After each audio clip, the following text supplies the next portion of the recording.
I come from a lineage of fighters. And I agree with you. You gotta look dumb. You have to. You gotta look dumb. Looking dumb is so important because people forget you looking dumb once you start looking pretty.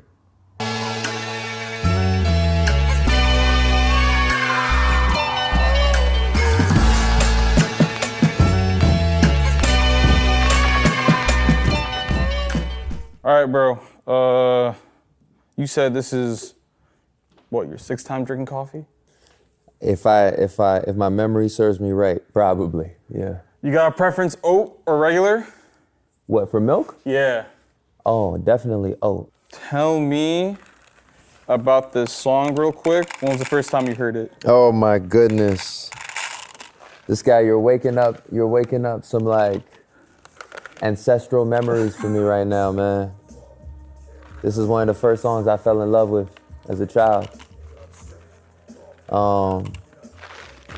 Yeah, I'm getting chills right now in my body, man, because this is one of the first songs where I didn't have the consciousness to understand what was going on, but I know it made me just feel alive, you know, it made me feel a connection to this artist. What else were you listening to growing up? I love X, man. Holy, I love X. I mean, I think at this point in my life, I was really getting into like East Coast hip hop. This is when I started getting into like East Coast rappers like, you know, Mavi, Jay-Z, you know, Nas, 50 Cent. That was the time. That was the era. You have an interesting definition for soul music. Yeah. How do you define soul music? Soul music is like, it's an honest expression of how you feel in a moment. And for me, that's why I call it soul music, because it comes from the depths and the core of who you are as a person, at least for me. And you know, sometimes I'm in like a reflective space, right?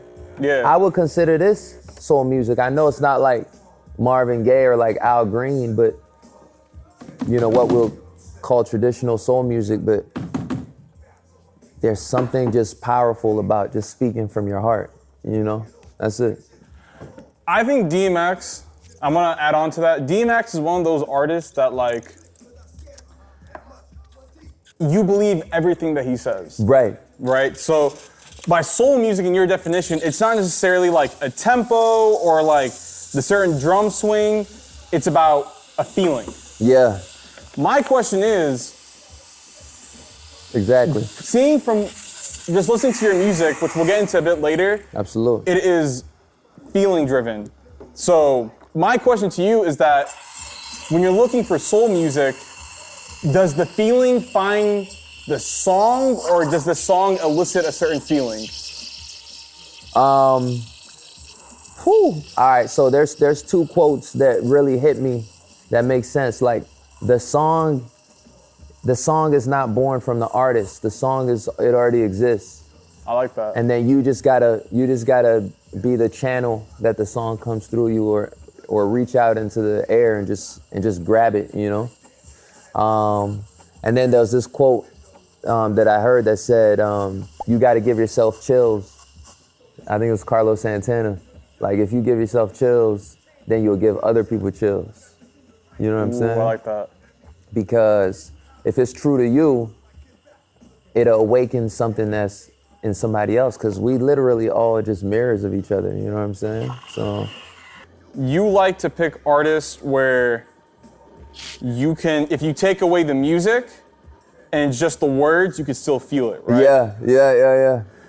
But I mean, making music, you still need to pay attention to the sounds. So like when you're doing your beat selection, because I say this in like the highest compliment possible, you are very diverse in terms of sound palette. Right. What do you look for in terms of like your beat selection?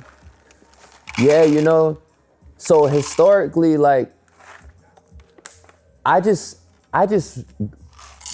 go on beats that make me feel something. You know what I'm saying? Yeah. Like, whether I'm in a space where I'm feeling like angry or like I'm in a cheerful mood, whatever I'm feeling in the moment, whatever beat is speaking to me is what I'm gonna go on.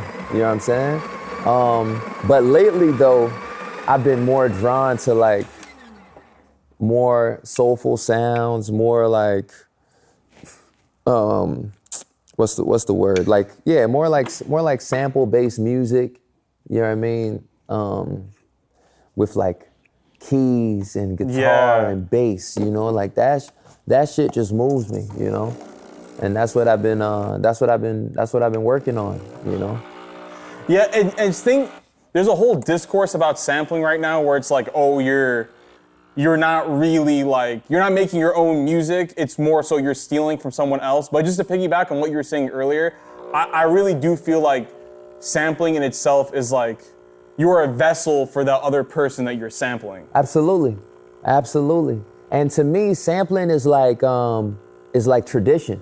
You know what I'm saying? Yeah. You know, back in the days when it was before the internet, before, you know, the print press or whatever, it was oral tradition, right? You would learn from the previous generation and pass it down. That's what sampling is to me. You know, it's generations transferring knowledge and information and transferring feeling. I like that. Transferring feeling. When I listen to a song with a sample, I can feel the emotions that the creator did 40, 50 years ago in this modern context, because it's still there. It's like alchemy almost. You can still feel what they were experiencing. So we can't, what did Keitra say? We can't let it die. Facts, you can't let it die. That's a fact. You cannot let it die. All right, let me get you over here. Okay, saying you got me right. Yeah, let me just get my water. Oh shit, you got a design in this? Oh, we're not playing. Okay. We're not playing. Beans and bars. Beans and bars. All right, so you are from Nigeria. Yes, sir. Born there, Can we cheers this? Is that a thing? Absolutely, we cheers this. Cheers, my guy. Absolute. Hey, yo. Yeah? Yeah? That's good. Yo, that's good. That's good, bro. What? This is what coffee could do? This is what coffee can do. It's a magical drug. Yo, no bullshit. This might be one of the best. Okay, now you playing with me. Holy shit. Okay. That's good. You fuck with it? I love it. Hell yeah. All right, Nigeria. Born there. Born in Nigeria. How's living there like? Ooh, man. It's I remember we were surrounded by like sound and music in my home. Yeah. You know what I'm saying? My parents, they love gospel music, soul music, Fuji, high life. There was always music in the house. And my parents, they don't make music, but they appreciate it. And they used to, you know, they'd be dancing. Yeah. I remember my grandfather used to dance a lot. But I also remember, you know, growing up, like, we weren't like poor, but we also weren't rich. So like, Yeah, oh yeah, I can definitely feel that. you know, we lived a no frills life. It was no frills. So we were never like starving, but it was no frills. So always, I think it taught me just about like gratitude for everything. As long as we're above ground and we are, you know, enjoying life, like, what more do you need? You know what I'm saying? Absolutely. Absolutely. Like, I kind of feel the same way. I was telling you a little off camera that, you know, I was raised overseas. Yeah. So you look at, like, you see the different living standards overseas. Right. And then you come to this side of the world, and I don't want to say it's like survivor's guilt, but it's kind of like you're more grounded. 100%. You're more grounded, you know? When did you move to Canada? So I moved to Canada 2002. So I was like 9 years old. Oh, wow. How was that switch going to Canada, the culture shock of that? See that? So to your point, like, you know, I used to play like soccer on the street, like barefoot. Exactly. You know what I'm saying? Like, I was just so like, I don't want to say like anti-material, but that shit didn't really mean nothing to me. I didn't give a fuck about that. You think twice about it. I didn't give a fuck about that. So fitting in with kids in school that like they had all the new shit, you know, all the new tech and the toys and all that stuff. even though I didn't have it, I wasn't like tripping. Yeah. You know what I'm saying? I wasn't like, oh, mom and dad, y'all gotta get this for me. Like, I ain't give a fuck. My friend down the street have it. I go to his crib, play it, go back home. So just learning about those things, and you know, I feel like I didn't socially assimilate until I was like 18, bro. To be honest with you, I feel like to this day I still haven't socially assimilated. Right. I think the biggest part for me of like, maybe you can speak to this too.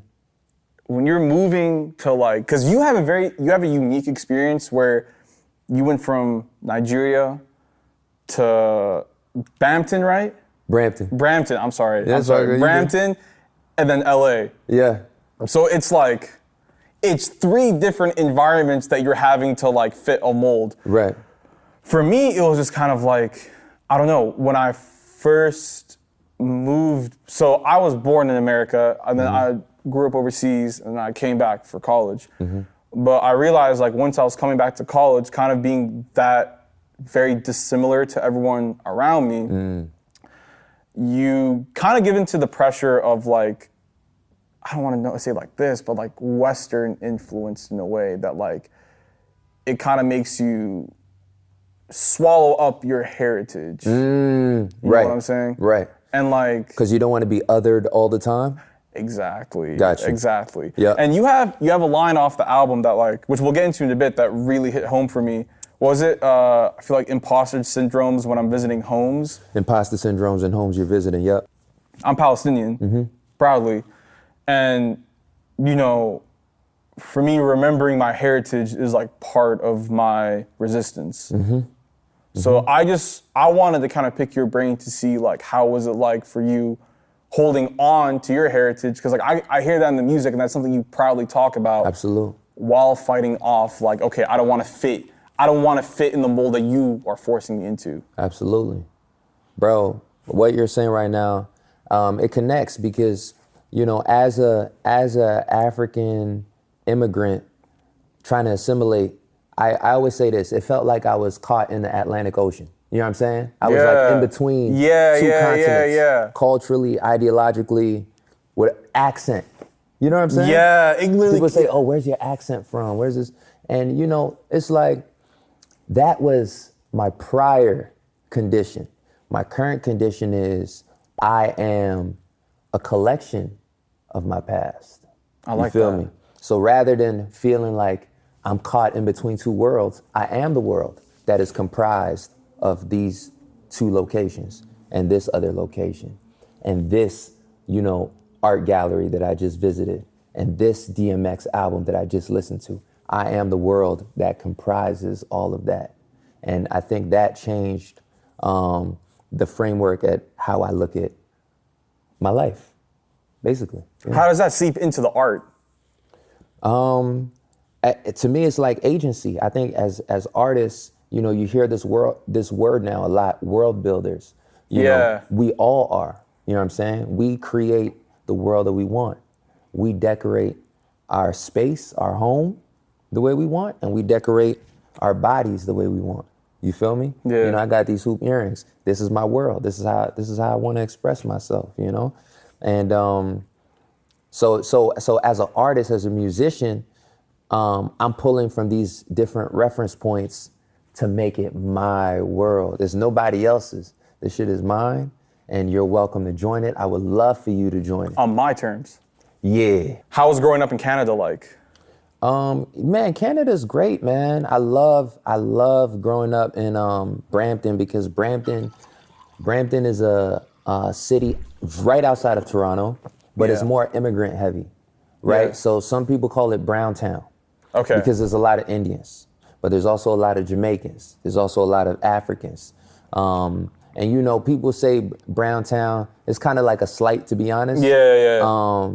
But to me, it's like a place where people who came from all different places were able to own homes, able to have businesses, own a convenience store. You know what I'm saying? Yeah. Own cars. That's how I look at Brampton. Yeah. Yeah, for me, I don't know if you do the same. I reference back to like my life now, living in the West, back to my family, and I don't know, like seeing kind of like the stark difference of like how we're allowed to live here versus like back home, you know? Right. So like I don't know if you've ever like. How do you feel about that? I don't know. It's what's going on right. I mean, specifically going on right now. It's just kind of like I want to know if you feel the same. It's like, why me? So that's survivor's guilt. Yeah. Right. I hear what you're saying, and you know, I think that is a feeling that a lot of us can't escape. Yeah. But I will say a thought that I would pose to challenge that is like, if not me, then who to help change the situation? Do you know what I'm saying? I like that. Like, you know, of course, like, I don't know about you, but sometimes I feel powerless. You know what I'm saying? Absolutely. Like, you know, I remember 3 years ago, there was this thing happening in Nigeria called End SARS. Yeah, I remember, yeah. And it's like, I'm over here, I'm living life to the fullest, you know what I mean? Chasing my dreams, grinding, and I got, my WhatsApp is blowing up. My family's hitting me up like, yo, this is. Yeah, WhatsApp is only up. like an immigrant, like if you're a child of an immigrant, you know WhatsApp. 100%, 100%.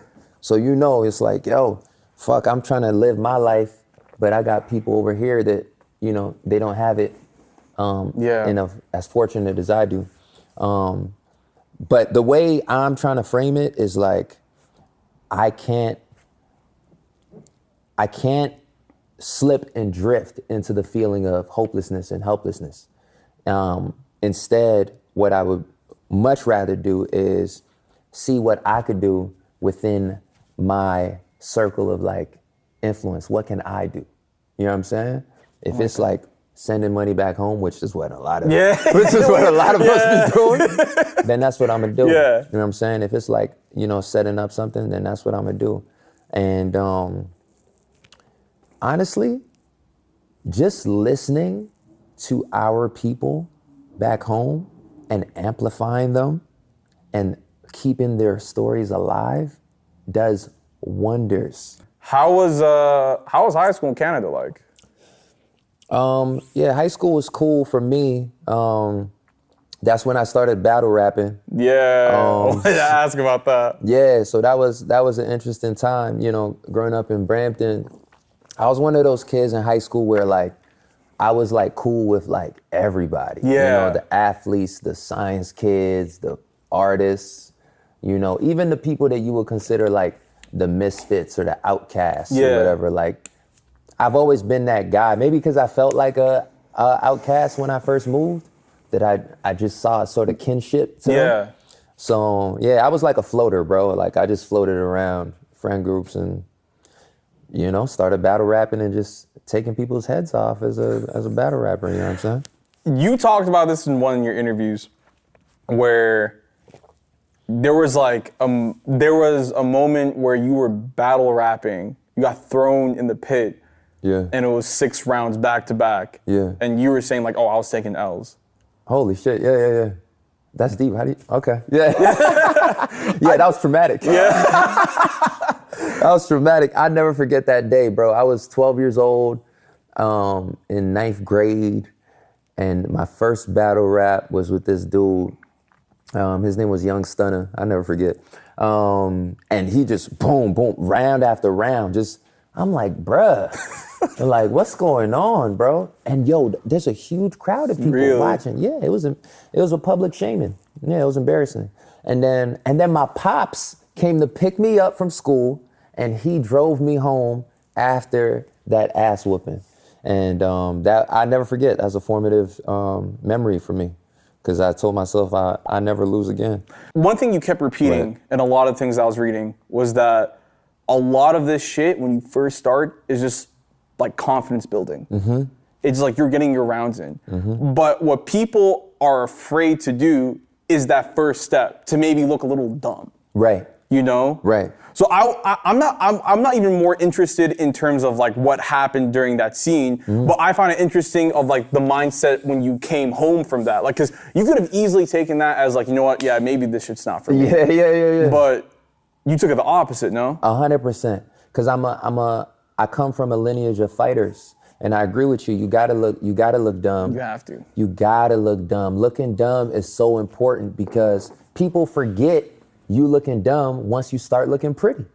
As soon as you glow up, all them years of being a fucking ugly duckling, it don't matter.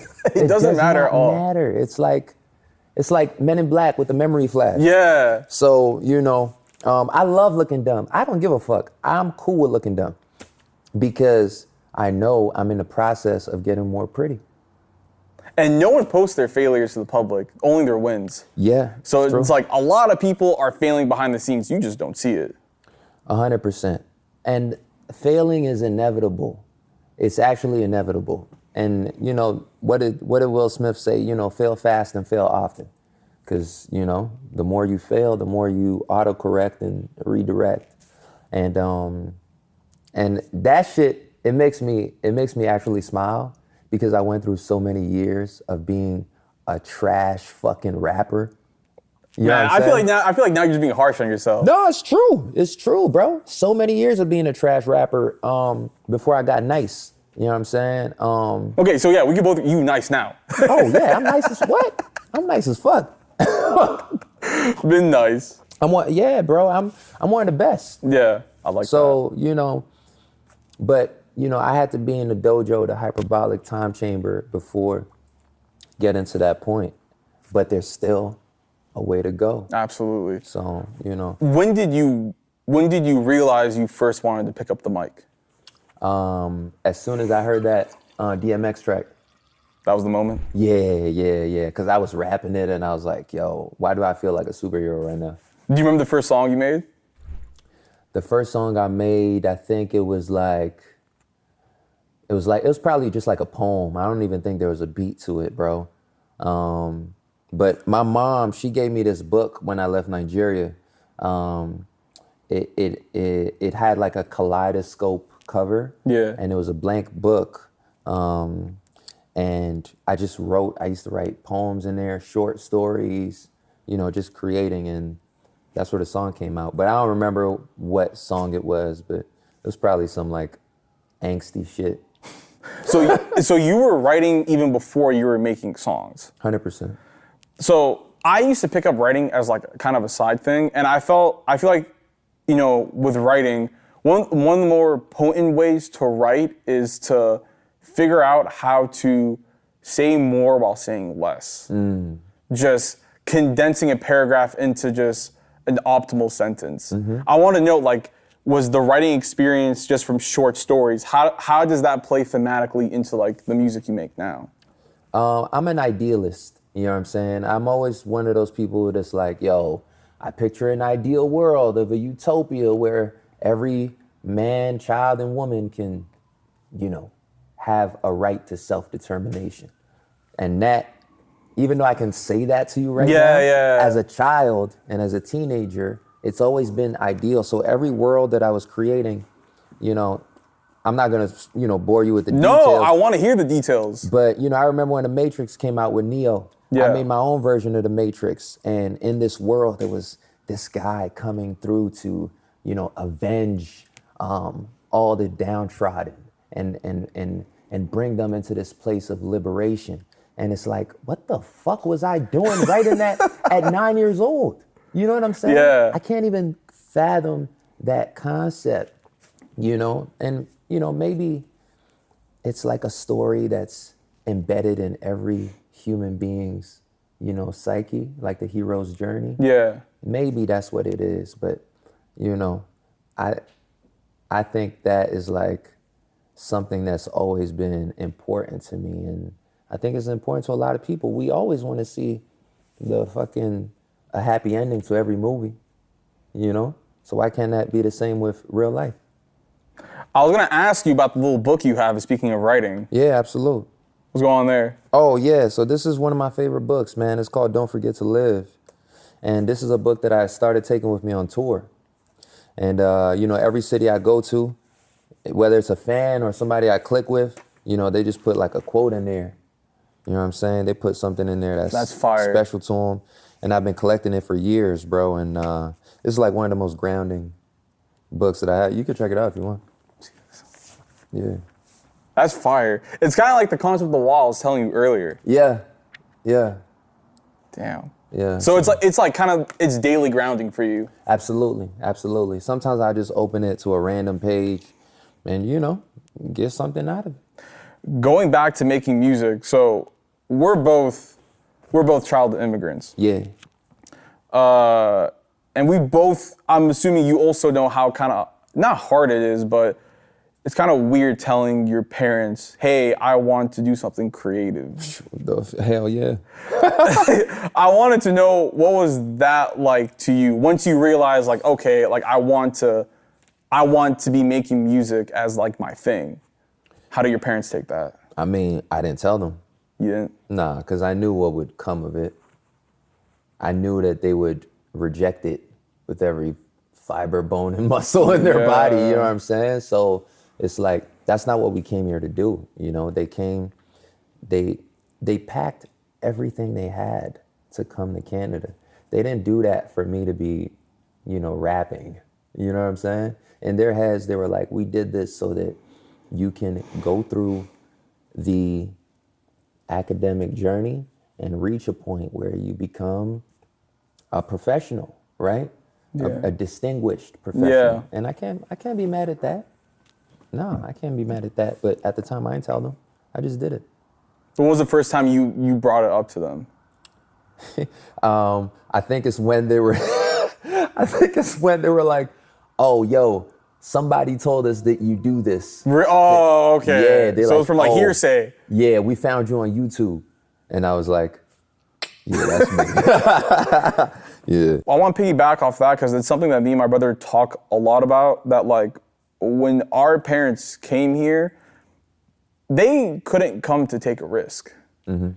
It was strictly survival. It was like, we need to do something that works, that we know works, and we don't have any wiggle room, which is why, like, a lot of our parents, they push more for the academia route. Like, personal story, like, I have an engineering degree. I don't use it, but I studied mechanical engineering. But I did that, to like, appease my father, even though I knew, like, I didn't start this back then, but like, I knew this was kind of like my calling, where this is the shit that I wanted to do. And I went through the whole 9-to-5 bullshit, whatever.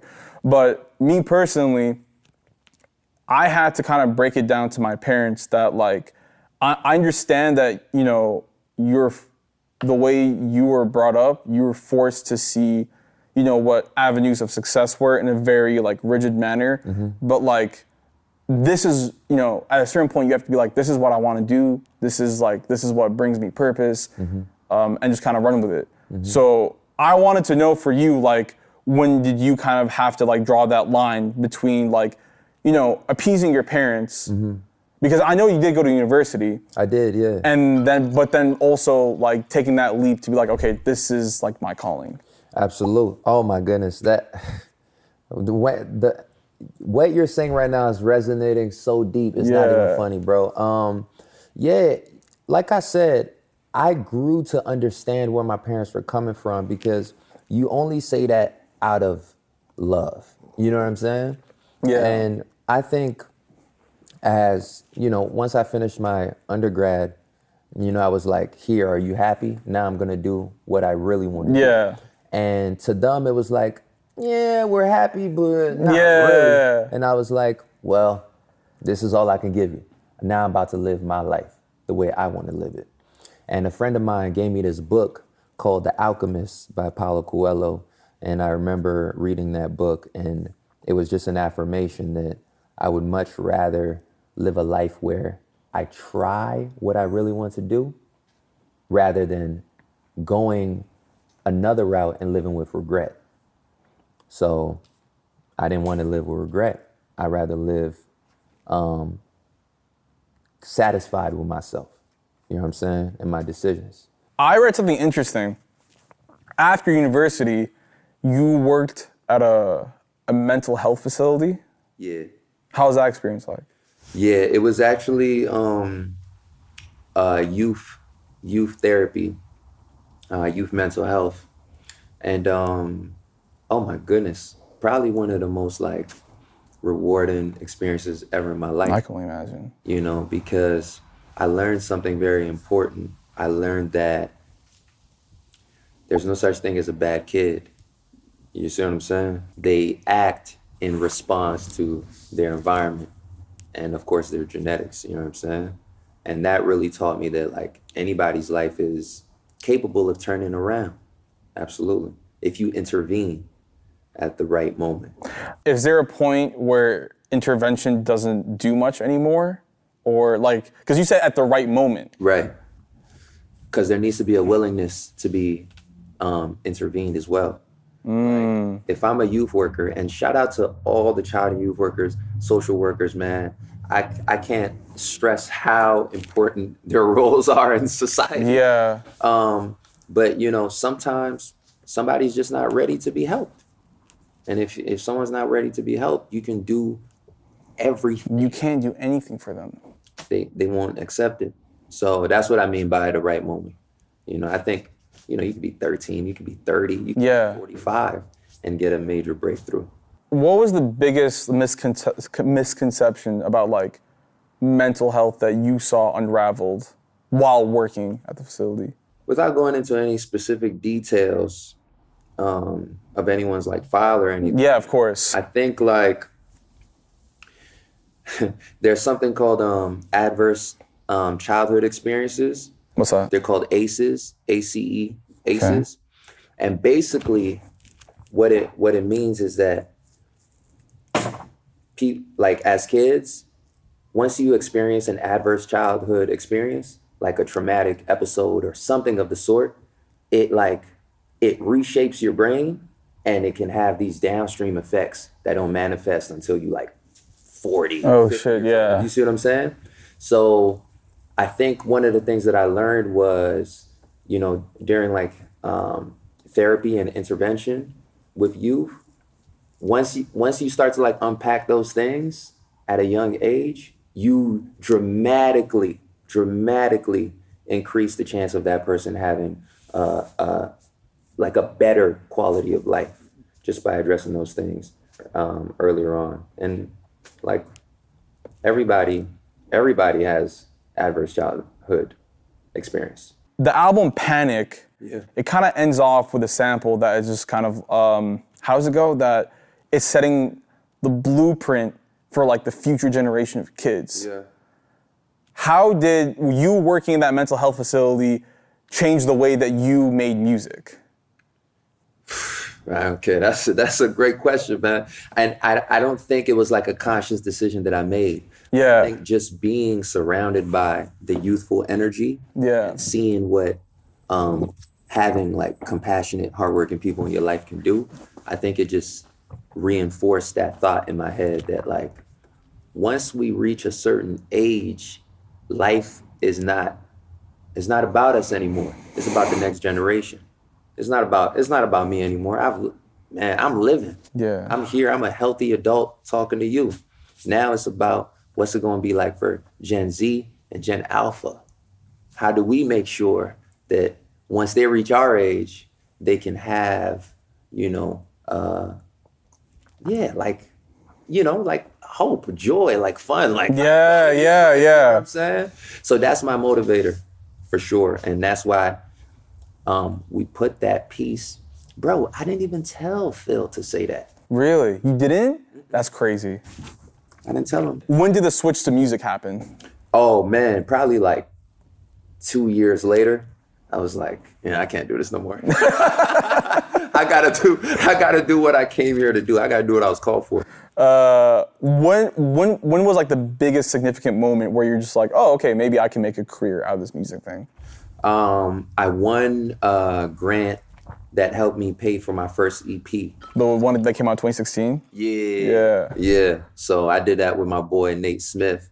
And that was the moment that I was like, yo, we can really do this. And my manager, David Lee, he's been there. I've known him since we were in university together. Really? Yeah. So, he really has seen every iteration of my growth since then. And we're like, yo, let's do this. We got nothing to lose.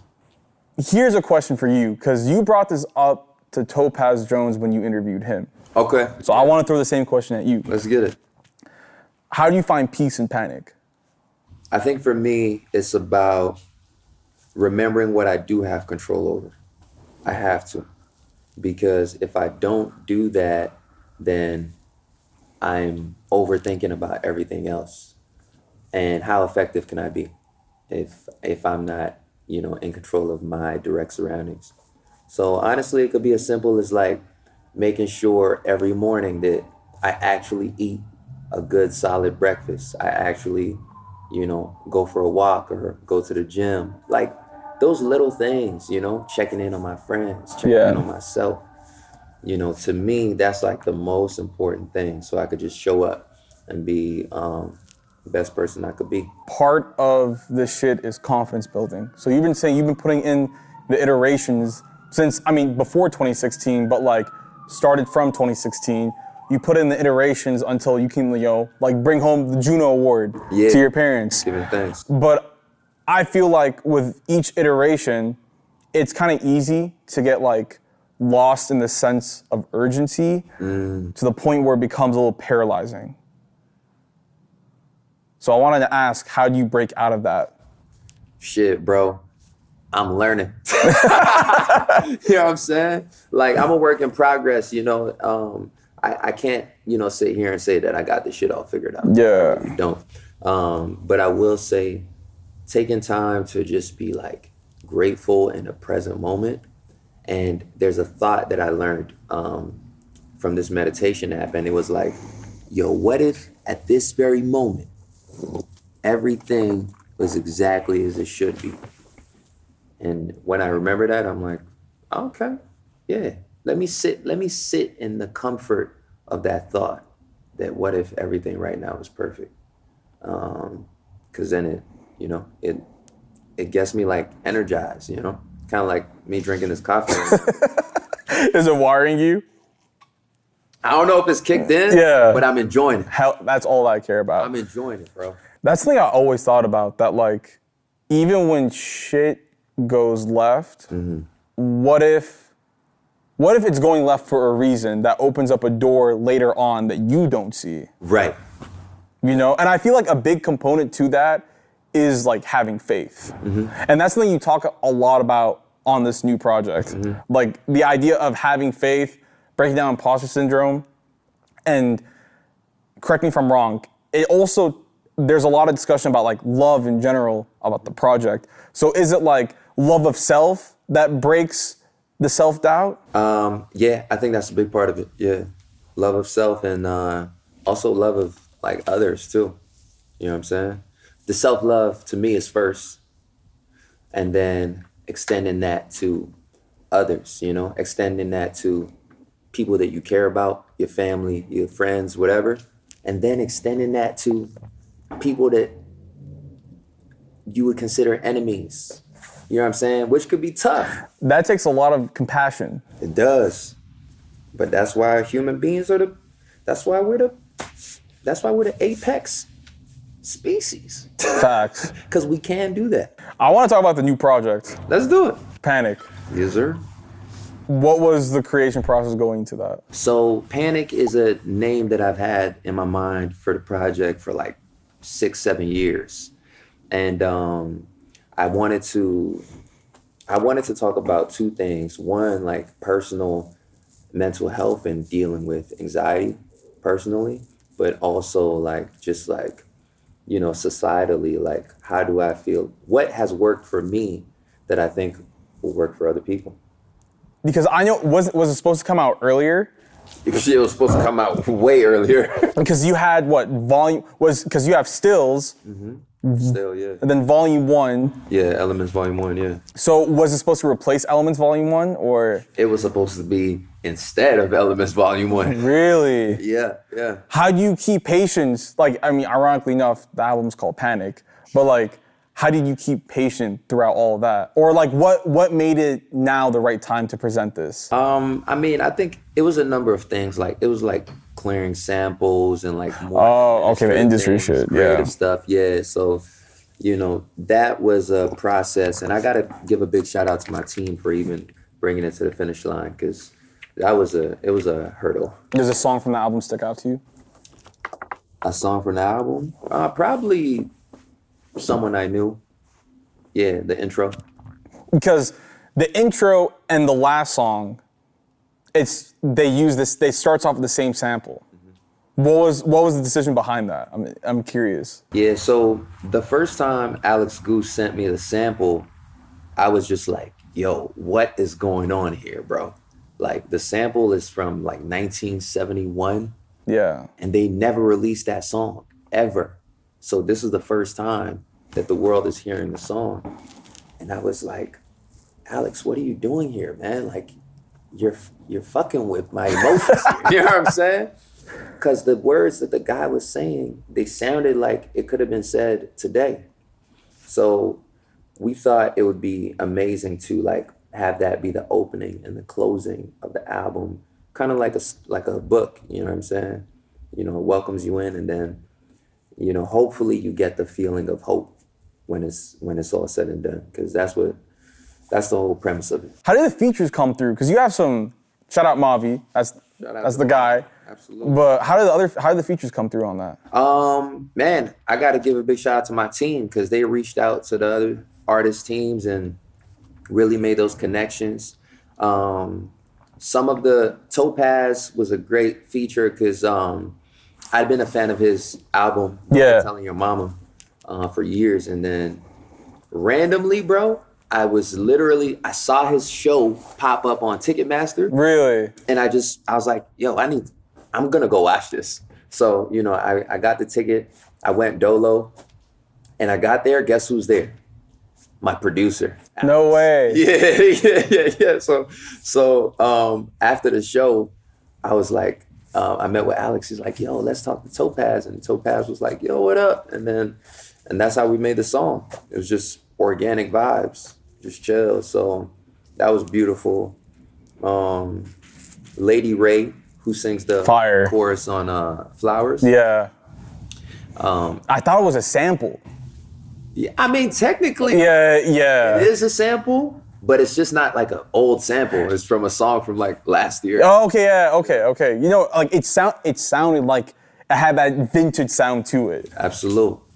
Well, that's L. Michaels' affair. You know, Leon Michaels, they just have that texture and that tone to their music. So yeah, it was special, man. It does sound like it's from like the 60s. Honestly, it does, bro. Yeah. How was picking the sound palette for the album? Because it goes, when I say it goes all over the place, I mean in a good way. That like, there's like the Hoodwink where you just fucking killed, or just like thumping 808s. But then there's also like the second to last track where it's a lot more like smooth and just like it feels like a therapy session when I'm listening to it. Right. So I want to know like what were you thinking about like in terms of sound selection? Bro, honestly, I just think about like, all right, from when I wake up to when I go to sleep, I'm experiencing hella shit. You know what I'm saying? Yeah. Like, life isn't all like, oh, I'm in a chill vibe the whole time. Yeah. Or I'm not in like a, you know, manic, angry state all the time. I experience everything. And to me, I wanted Panic to feel like the breath of the human experience. You know what I'm saying? I just wanted to feel real. I just wanted to feel like a human being, like no bullshit. Like sometimes I'm hyped, sometimes I'm not. Sometimes I'm happy, sometimes I'm sad. You know what I'm saying? Facts. That's it. Talking about Hoodwink, because that's like a very, like we were saying earlier, it's a very cathartic song. How did that come together? I feel like when I was a kid up until now, I watch a lot of documentaries, right? Yeah. And I feel like these documentaries, they always show you something that happened in history that was like, it was a lie. You know? Yeah, I feel you. So it's like growing up, I'm seeing these like all these historical events, and it's like, no, it wasn't accurately reported. You know what I mean? Yeah. And it's like the veil constantly keeps getting lifted as I keep getting older on all these things.